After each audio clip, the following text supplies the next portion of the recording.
Why do so many people love St. Pete aside from the sunshine is obviously the access to water and the boating lifestyle. In no particular order, here are my 3 favourite boat ramps in St. Petersburg.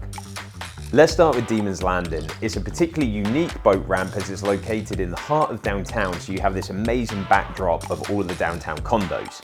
A couple of the benefits of this location is that it's open 24 hours a day and you can fill up your gas tank right there at the marina, opposed to having to stop at a gas station while trailering your boat. However, it is worth mentioning that because it is downtown, it can be a little bit harder to navigate those streets while trailering your boat. Next we have Maximo Park Boat Ramp. It's one of the larger boat ramps in the area with 8 lanes that you can launch your boat from and an abundance of parking. One of the things that I really like about this location is that you have very easy access out to the Gulf of Mexico opposed to being on Tampa Bay side of town.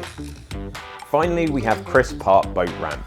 This boat ramp in particular has really good access to Tampa Bay. You can cruise around the residential neighborhoods of Snell Isle or Shore Acres, or you can get directly out into the bay itself. However, one word of warning is that there is one bridge that you'll have to go under. It's got pretty good clearance, but if you have a particularly large boat that sits very high, you may struggle to get under there at certain states of the tide.